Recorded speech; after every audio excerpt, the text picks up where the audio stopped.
Saint-Esprit,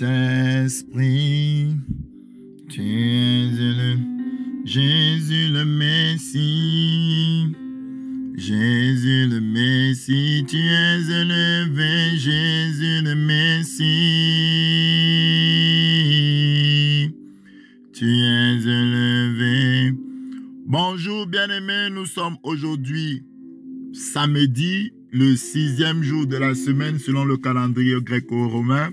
Bienvenue dans notre émission Le Pain Vivant Quotidien. Lors du 6e jour, Dieu a dit, faisons l'homme à notre image, selon notre ressemblance et qu'il domine. Donc au 6e jour, nous parlons de l'identité que nous avons en Christ, de ce que nous sommes devenus. Car l'apôtre Paul nous dit dans 2 Corinthiens 5, à partir du verset 17, que si quelqu'un est en Christ, si seulement quelqu'un est en Christ, il est une nouvelle créature. Les choses anciennes sont passées et toutes choses sont devenues nouvelles. Alléluia. Donc, le fait que tu aies accepté Jésus, je veux que tu saches que tu n'es pas resté la même personne dans ton esprit. Il y a eu une transformation au niveau de ton esprit. Ton esprit a été régénéré par la parole vivante et permanente de Dieu. Tu es quelqu'un de nouveau, tu n'es plus le même. Avant d'avoir accepté Jésus et après, il y a une différence. C'est-à-dire que tu es devenu quelqu'un d'autre. La Bible dit dans Jean 1 à partir du verset 12, la parole est venue chez les siens ne l'ont pas reçu, mais à tous ceux qui l'ont reçu, à ceux qui croient en son nom, toi qui as cru dans le nom de Jésus, Jésus t'a donné le pouvoir de devenir enfant de Dieu. Donc tu n'es plus une ancienne créature, tu n'es plus le vieil homme, mais tu es devenu un homme nouveau, créé en nouveauté de vie pour faire les choses que Dieu a préparées d'avance pour toi. La Bible va même plus loin. La Bible nous dit que nous sommes l'ouvrage de Dieu. Donc Dieu t'a recréé. Dieu t'a créé de nouveau par ta foi, par le fait que tu as accepté ce que Jésus a fait. Il a profité pour régénérer ton esprit et faire de toi quelqu'un de nouveau. La Bible dit dans 1 Corinthiens 6, à partir du verset 17, que celui qui s'attache au Seigneur est un seul esprit avec lui. Dans Jacques, il est écrit qu'il nous a engendré par sa parole, la vérité, afin que nous soyons les prémices de ces créatures. C'est-à-dire que ceux qui sont nés de nouveau ont la première place, ont le droit de naître sur la création. C'est à eux de montrer la lumière, c'est à eux d'indiquer le chemin. Voilà pourquoi la Bible dit que nous sommes la lumière. Cette lumière vient dans notre esprit lorsque nous acceptons Jésus. Lorsque nous naissons de nouveau, nous devenons des lumières pour éclairer ce monde rempli de ténèbres. Alors c'est très important que nous comprenions cela.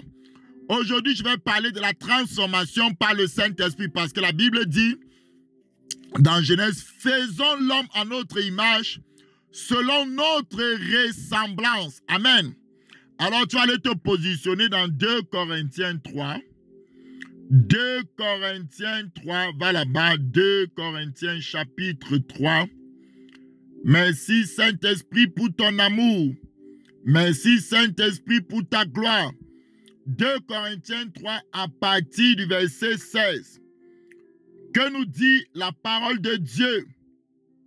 Mais lorsque les cœurs se convertissent au Seigneur, le voile est ôté. Parce qu'il y avait un voile. Je peux même commencer au verset 14. Ou on peut même commencer, bon, on commence au verset 12. 2 Corinthiens 3, verset 12. Ayant donc cette espérance, nous usons d'une grande liberté. Et nous ne faisons pas comme Moïse qui mettait un voile sur son visage, pour que les fils d'Israël ne fixassent pas les regards sur la fin de ce qui était passager. Mais ils sont devenus durs d'entendement, car jusqu'à ce jour, le même voile demeure quand ils font la lecture de l'Ancien Testament. Et ils ne se lèvent pas, parce que c'est en Christ qu'il disparaît. Jusqu'à ce jour, quand on lit Moïse, un voile est jeté sur les cœurs. Mais lorsque les cœurs se convertissent au Seigneur, le voile est ôté. Or, le Seigneur, c'est l'Esprit.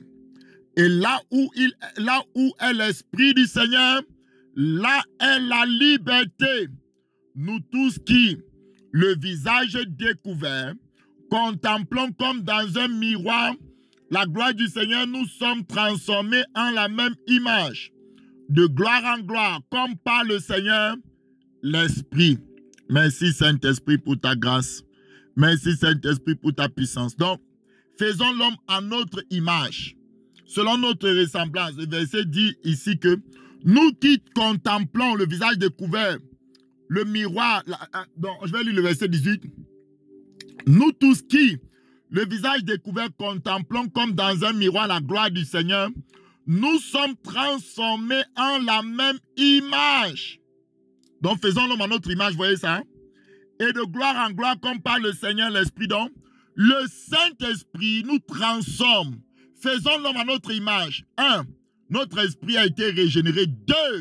Maintenant, le Saint-Esprit va commencer à transformer notre âme. Plus nous contemplons le Seigneur Jésus, plus l'âme est renouvelée, l'âme est transformée, l'âme est changée afin que nous devenions la même image que lui-même. Alléluia. Faisons l'homme à notre image selon notre ressemblance. Donc, la transformation est profonde. La transformation est profonde. Notre âme est transformée. Nous sommes transformés de gloire en gloire. Nous sommes transformés, mes frères et sœurs, lorsque nous contemplons l'Esprit de Dieu. Voilà pourquoi il nous faut une relation intime dans le lieu secret avec le Seigneur. C'est ce qu'on appelle la communion du Saint-Esprit. Va te positionner dans 2 Corinthiens 13. 2 Corinthiens chapitre 13. Le dernier verset nous dit que la grâce du Seigneur Jésus-Christ, l'amour de Dieu et la communication du Saint-Esprit soient avec vous tous. Dans d'autres versions, dit et la communion du Saint-Esprit soit avec nous. C'est dans cette communion, c'est dans cette contemplation, contempler l'Esprit. C'est quand on le contemple, c'est quand on se convertit, c'est quand on croit en lui, au Saint-Esprit. C'est quand on est conscient de sa présence que la transformation prend place. Le Saint-Esprit commence à enlever l'irritation. Le Saint-Esprit commence à enlever la colère. Le Saint-Esprit commence à enlever les pulsions sexuelles. Le Saint-Esprit commence à enlever le doute, l'incrédulité, le manque de foi, l'insécurité, le manque de confiance. Le Saint-Esprit commence à enlever ces choses lorsque nous le contemplons lui et lui seul. Mon temps est terminé pour la première partie de cette émission.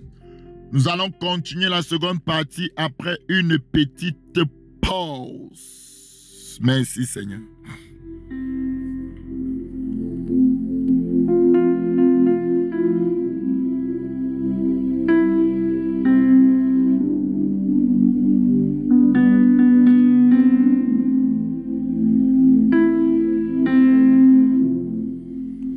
Bien-aimés, merci.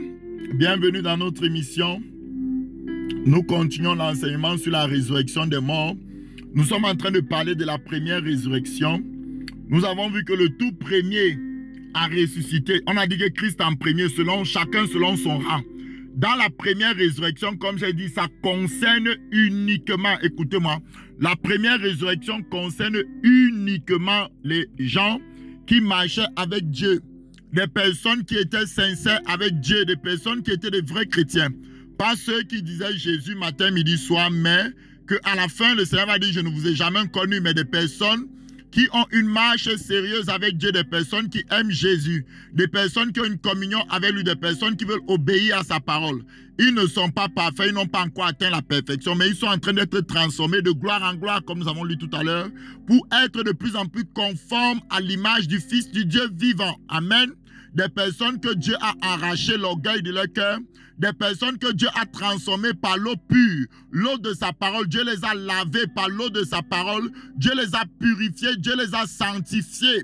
C'est ces personnes-là qui auront part à la résurrection. Amen. Ce que j'appelle la première résurrection, c'est-à-dire la résurrection d'entre les morts. Ce n'est pas tous les morts qui vont revenir à la vie, mais c'est ceux que Dieu a choisis d'avance. Donc, on a vu que Jésus a eu cette résurrection-là. Donc, qui a ressuscité Jésus?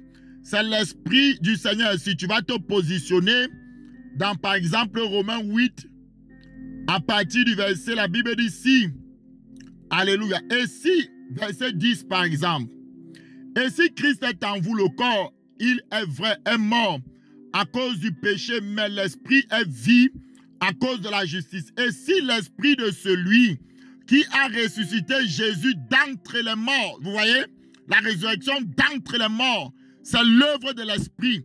La résurrection d'entre les morts, c'est l'œuvre du Saint-Esprit. C'est le Saint-Esprit qui va te donner ce corps glorieux. De même que David pouvait dire que l'esprit a formé mon corps quand j'étais encore a tissé mon corps. Lorsque j'étais encore dans le sein de ma mère, ce corps que tu as assis, ce corps qui a été affecté par le péché, qui est corrompu, qui peut mourir. Mais le deuxième corps, qu'on appelle le corps spirituel, c'est le Saint-Esprit encore qui va te donner ce corps-là.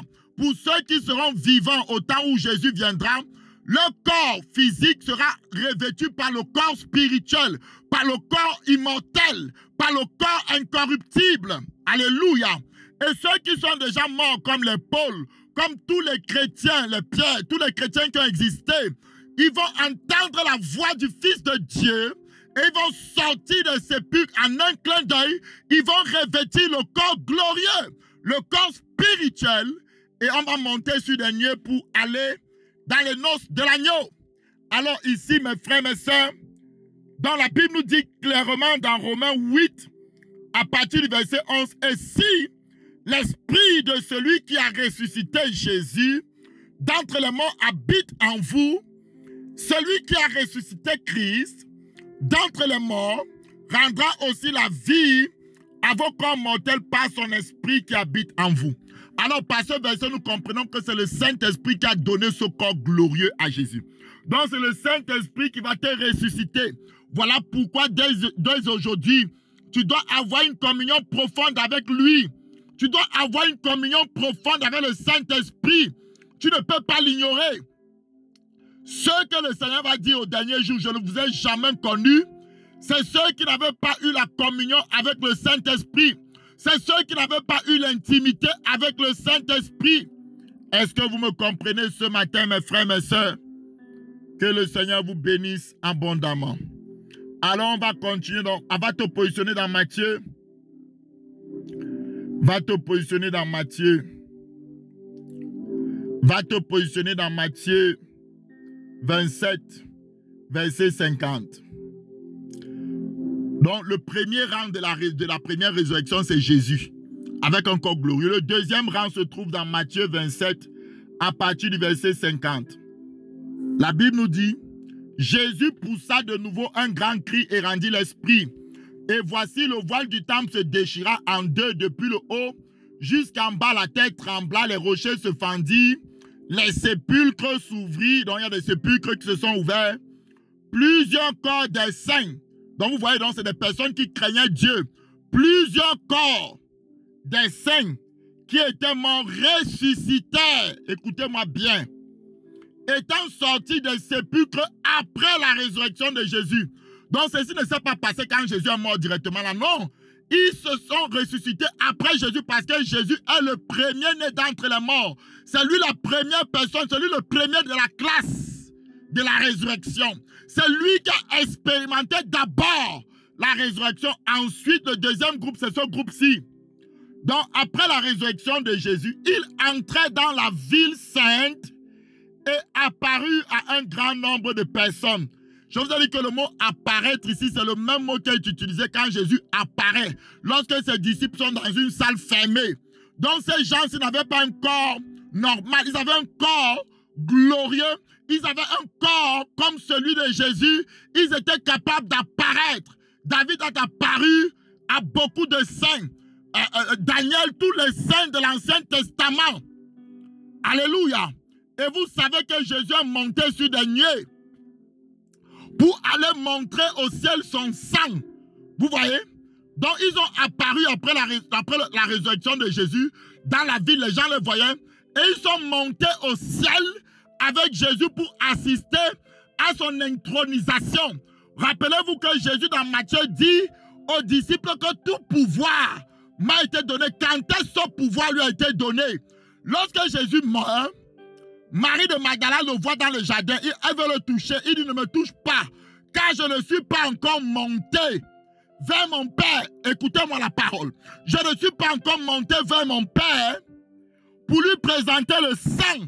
Parce que la Bible dit dans Hébreu qu'il est entré dans le sanctuaire qui n'est pas fait de main d'homme. C'est-à-dire dans le sanctuaire même, avec son propre sang, pour présenter son sang pour le salut, le pardon, la rémission des péchés de l'humanité. Et son sang a été accepté. Alléluia. Parce que dans l'Ancien Testament, bien sûr, lorsque le souverain secrétaire entrait une fois par an, dans le lieu très saint, il allait avec le sang des boucs et des taureaux. Et s'il ressortait vivant, ça veut dire que Dieu a accepté son sacrifice. Or, quand Jésus est entré dans le sanctuaire qui n'a pas été fait de main d'homme, celui qui est dans le ciel, il a présenté son sang, il a versé son sang sur le couvercle de l'arche céleste.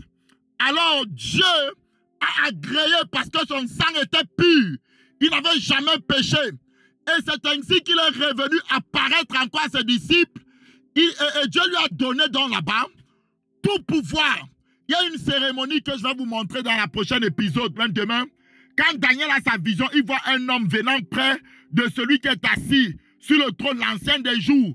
Et cet homme-là, c'est Jésus qu'il avait vu, à qui on a donné tout pouvoir. Il est tombé, il a dit, mais qu'est-ce qui est vrai dans cette vision? Donc Daniel était déjà ressuscité ici, comme on a lu dans Matthieu 27. Daniel a assisté à cette cérémonie où tout pouvoir a été donné à Jésus au ciel. Donc quand Jésus revient sur terre maintenant, il envoie ses disciples dans Matthieu, il dit, allez, tout pouvoir m'a été donné au ciel. Donc on m'a intronisé, on m'a donné un mandat de me multiplier. Comme dans Genèse 1, Dieu a dit multipliez, vous remplissez la terre. Donc maintenant, je suis l'homme selon l'image de Dieu. Mon âme, mon corps est vivifié. J'ai le corps glorieux. Allez et évangélisez le monde entier. Faites de toutes les nations mes disciples. Bien-aimé, mon temps est achevé aujourd'hui. J'ai dépassé beaucoup mon temps. On va continuer cette histoire demain. Que la grâce de Dieu soit avec vous. Dans le nom puissant de Jésus, j'ai ainsi prié. Amen.